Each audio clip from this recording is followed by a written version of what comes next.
A security dog stopped cold beside an elderly woman waiting quietly at the ferry terminal. No bark, no warning, just an eerie stillness no one understood until they checked beneath her seat. What they uncovered made trained officers step back in silence.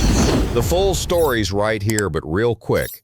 Tell me in the comments what breed of dog you trust the most. And make sure you've hit that subscribe button. The wind swept salt-heavy air across the Port Jefferson Ferry Terminal as travelers clustered along the boarding zone for the 4 p.m. ride to Bridgeport. There was the usual bustle, luggage wheels clicking on concrete, muffled speaker announcements, children arguing over snacks. But among the commotion, a handler named Kira Dalton moved with quiet focus. Her boots barely scuffed the ground as she walked beside her canine partner, Rex. Rex, a German shepherd with an aging streak of gray along his jaw, had been assigned to the ferry terminal for the past 3 years. At nearly 8 years old, he was among the most seasoned dogs in the security division. His strength was not in aggression or speed, but something more nuanced: pattern detection, an instinct for noticing things that simply did not belong. Kira walked him through the lower boarding area just like every afternoon. Their presence was routine, familiar to most of the staff. She nodded to the terminal manager, checked the boarding manifest, and looped around to where passengers waited with their tickets in hand. It was there that Rex stopped. He did not growl, did not bark. He did what he almost never did: froze. His front paw hung mid-air, his entire body tensed, head tilted slightly downward, nose hovering inches above the terminal floor near a seated passenger. Kira followed his gaze, heart rate already accelerating in that way she had come to trust more than any scanner or alarm. The woman sat quietly, wrapped in a weathered gray shawl that matched the stormy sky overhead. Her back hunched slightly, pale fingers gripped the curved handle of a cane resting between her knees. Nothing about her stood out. Not her wrinkled hands, not the brown leather purse on her lap. She looked like someone's grandmother waiting to get home before dinner. But Rex would not move. Kira spoke into her collar mic, voice low. Unit 12 requesting sweep backup. Non-aggressive alert. North Corner Terminal 3B. 1 subject seated. Standard procedure. No drama. No scene. She had learned over the years that subtle was safer. 2 ferry officers moved into place casually, one drifting toward the ticket gate, the other scanning boarding documents from the far end. No one noticed the shift. It was quiet containment, just as it should be. Kira knelt beside Rex, hand on his shoulder, feeling the tension radiating beneath his fur. His tail was stiff, ears forward. He stared not at the woman but beneath her, at the seat, or something hidden there. She rose and approached the woman gently. The woman looked up, surprised, but not frightened. Her voice soft, her eyes fogged over with cataracts. Kira gestured to the seat, to the area beneath it. She explained it was a routine check, just a sweep. The woman nodded. Her mouth moved, but Kira didn't catch the words. Her hearing had tunneled into a different space now. She was listening to Rex, watching his body language, reading him like a book with a secret no one else had the key for. A few feet away, the second officer used a portable density scanner under the seat. No beeping, no alerts, but when the panel underneath was tapped, it echoed. Hollow. A sound too open for molded plastic. Not a coincidence. Kira motioned for the woman to stand. She helped her gently to her feet, careful not to cause panic. Her eyes flicked back to Rex, who held his freeze posture even as the woman rose and the space cleared. There was something under the seat. The ferry terminal's portable screening table was wheeled over. A technician with gloved hands began unscrewing the plate beneath the molded bench. It took less than 40 seconds. The screws, oddly, were non-standard, customized, something a ferry bench should never have. The panel came off. The technician paused. Inside, wrapped in what looked like worn canvas sheeting, was a flat object, the shape and size of a thin binder, edges sharp, corners taped with a seal that looked military but non-US, no writing on the surface, just faint serial codes stenciled in Cyrillic characters. Everyone took a step back. The silence was absolute. The technician did not move the object. He radioed command for diagnostic assessment. Kira pulled Rex closer by her side. He gave a deep exhale. Not a bark, not a warning. Just the kind of breath he used when danger had been seen and now made sense. A sigh of grim knowing. The object was removed by bomb techs wearing light armor. Scans confirmed no explosive signature, but the casing showed heat shielding and a secondary seal suggesting the contents were temperature sensitive. The elderly woman remained still, standing to the side, now seated on a separate bench, cradling her cane with both hands. She looked confused, tired. She asked if she had done something wrong. No one had answers for her yet. A black case was open nearby for containment. The package slid into it seamlessly, locked, tagged, marked for federal transport. Kira's radio buzzed again. Preliminary content scan detected no volatile compound, but it did register compressed electronics, possibly encrypted drives. High priority alert issued. Kira looked at the woman again. Not an ounce of deceit on her face. She had ridden the ferry before. Her name, they would later find, was Eleanor Mason, 78 years old, a retired librarian from Norwalk. No criminal history, no flagged travel. The only outlier was a brief trip to Halifax 2 weeks earlier to visit her niece.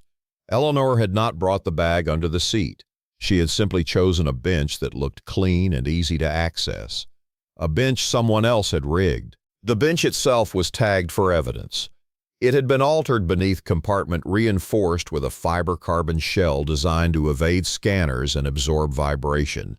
The placement was surgical.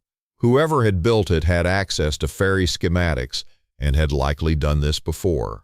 The bag, it seemed, had been planted in advance, meant to be retrieved by someone on the Bridgeport end, perhaps during disembarkment, perhaps even by an employee. But Eleanor had chosen that seat. She had disrupted the plan just by being there, and Rex had noticed. He had sensed something beneath her that no one else had seen, a subtle difference in material scent, the smallest variance in ambient heat, something he could not explain but knew was wrong. And that freeze, so rare, so definitive, had changed everything. The Federal Transport Unit arrived within an hour. The bag was moved to a containment vehicle. Passengers were allowed to board another ferry under revised screening. Eleanor was escorted to a private waiting area, given tea, asked gently to recount her last few days. She answered with calm detail, told them about her niece's new baby, about the walk along the Halifax shoreline, about how she had nearly missed her return ferry because she had spent too long looking at seabirds. Her story never changed. Back at Security HQ, Rex rested quietly beside Kira's desk. His muscles relaxed now, but his gaze still alert. He had done his job, prevented something not yet fully understood, and kept an innocent woman from walking into the middle of it. As reports were typed and evidence bags sealed, Kira reviewed the bench schematics. There were signs that the compartment had been opened and resealed multiple times. This had not been the first run, and maybe it would not have been the last. But today, it had ended here. Because a dog had paused, had not barked, had not attacked, just froze, beside an old woman on a gray bench and told the world something was wrong. Eleanor Mason sat in the quiet waiting room of the ferry terminal's administrative wing, sipping lukewarm tea from a paper cup. Her cane rested against the wall. She gazed through the glass window, watching a seagull hop across the railing. Her lips moved slightly, murmuring to herself, not in confusion but in rhythm, a librarian's lifelong habit of remembering by recitation. A federal agent across from her scribbled notes as another examined the bench from which the package had been removed. The compartment had been sealed with a resin normally used in aerospace construction, heat-resistant, vibration-dampening. There was nothing random about it. Meanwhile, Kira reviewed surveillance footage with port security. Cameras outside the terminal captured a delivery van parked briefly the night before, unmarked. Its plates were unreadable under glare. But the figure who stepped out was distinct. A woman. Tall, hooded. She moved with the swiftness of someone practiced. She approached the bench, crouched, worked beneath it with surgical precision, then disappeared into the shadows in under 4 minutes. They had a timestamp now, 2:43 a.m. The ferry terminal was closed to passengers at that hour, but maintenance teams passed through. Yet none reported seeing anything unusual. Kira's eyes narrowed as she rewound the clip, watching again and again. The woman never looked up, never glanced toward the camera. Her focus was total. The bag she carried, thin, rectangular, matched the item removed earlier, and that told Kira something else. The bag was always meant to stay hidden. There were no backup plans if it was discovered. Its quiet transfer depended on silence, an unoccupied bench, a fast, unnoticed retrieval, which meant Eleanor's presence had destroyed the entire operation. At that same hour, Rex lay curled in the rear of the office, ears twitching in his light sleep. His body had not yet fully relaxed. Kira knew that about him. He carried stress the way soldiers did, deep in the joints, quietly. But his senses stayed alert even when his eyes closed. Downstairs, technicians had finally opened the sealed package in a clean room. What they found inside did not trigger standard alert protocols. It was not a bomb. It was not a weapon. It was not narcotics.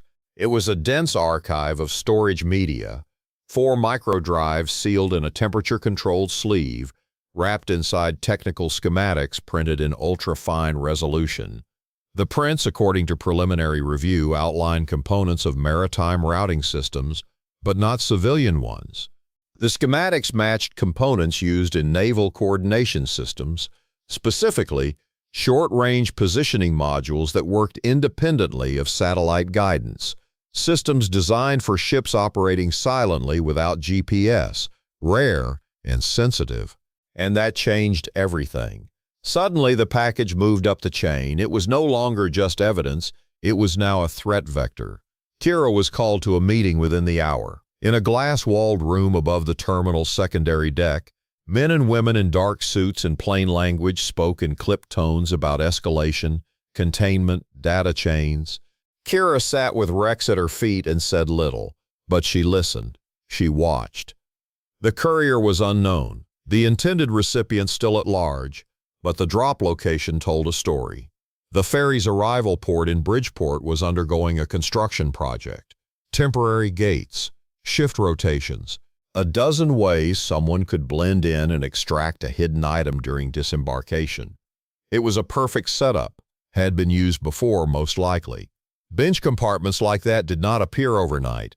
Someone had scoped the location, fabricated the materials, timed the delivery, and expected it to go unnoticed. But then there was Rex, and there was Eleanor. 2 pieces that never should have intersected. 2 details that cracked open the plan. By late evening, Eleanor had been moved to a secured guest room at a nearby government facility. She was not under arrest. There were no charges, but the Bureau had questions and concerns. Because of what she had said quietly, almost in passing, when asked to recount her boarding in Halifax, Eleanor mentioned something strange. She had said her niece's apartment had recently been broken into.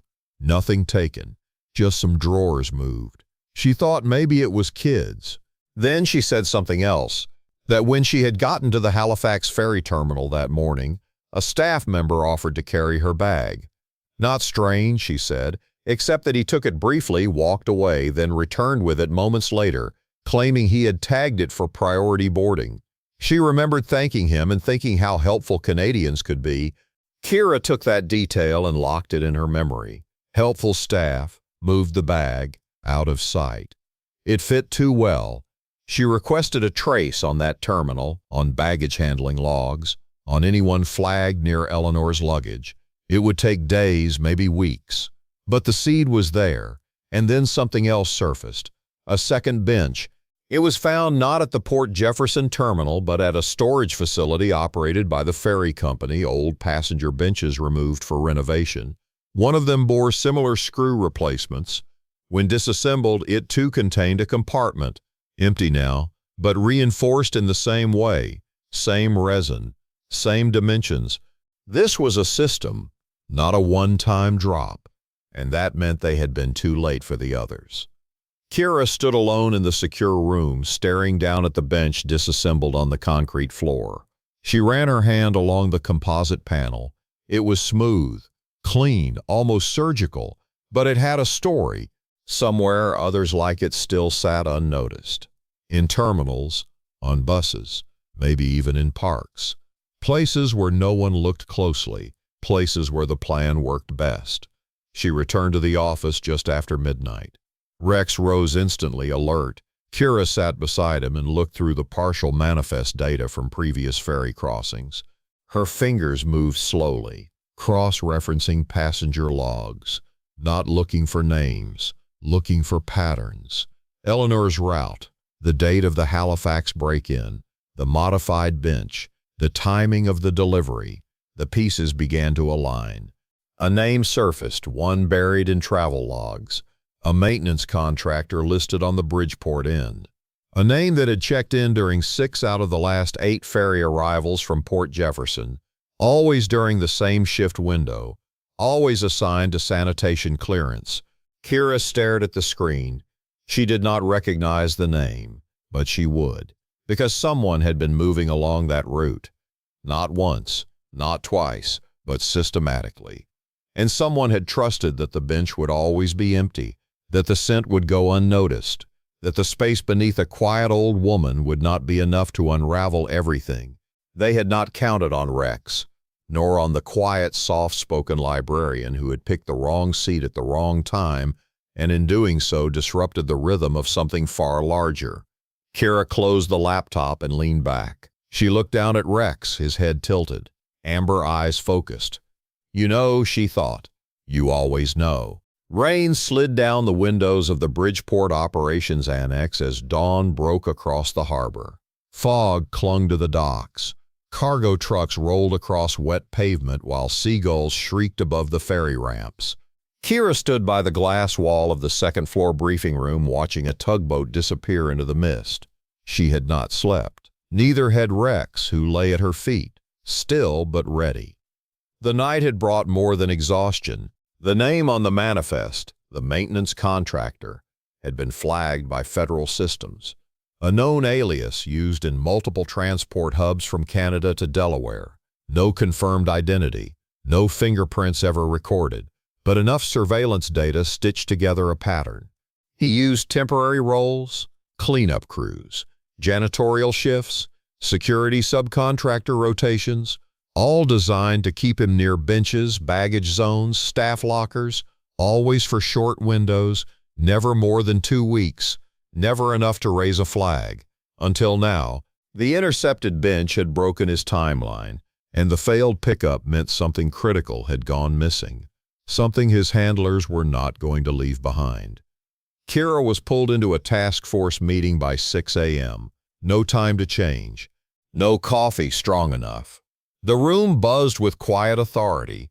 Officials from Maritime Security, Federal Cargo, Homeland. No one said it out loud, but the room carried the weight of something unfolding faster than they could contain. The bench had not been the only drop. Similar construction had been found in an out-of-service shuttle seat at a ferry company depot in Boston. This one, too, had contained sealed electronics, sensitive components likely bound for a buyer who would never know they'd been intercepted. A pattern was forming, not just drops, a route, a smuggling pathway built through overlooked infrastructure, benches, shuttles, seat cushions and waiting areas, all temporary, all mobile, all seemingly harmless, and all invisible until Rex had frozen. Kira had made the request for field surveillance at the Bridgeport terminal herself. Quiet monitoring, no direct confrontation. She knew the man would return. They always circled back when a package went missing, either to remove it or to investigate what went wrong. She was right. At 10:14 a.m., he arrived. Plain windbreaker, cargo pants, cap pulled low, ID badge clipped to his belt, one of a dozen forged with near perfection. He moved with the ease of someone who belonged. Not rushed, not cautious, just ordinary. He nodded to the ferry dock guard and rolled his cart toward the seating area near Gate 3, and there, beneath the bench where Eleanor had once sat, was nothing. He paused, kneeling to tie a shoelace that did not need tying. His eyes flicked beneath the bench, then to the exits, then to the cleaning bay beyond the gate doors. His hand slid into his jacket. That was the moment. A plainclothes officer crossed behind him, dropped a glove. Another paused as if checking their radio. Kira stepped from the shadows with Rex beside her. The man rose. He did not run. He froze, not in fear but in calculation, like someone weighing odds. Considering what could be salvaged, Rex stared at him. No growl, no sound. Just that same frozen posture, like he'd found the echo of something familiar. The man raised both hands, let the ID badge fall to the ground. He looked directly at Kira for the first time.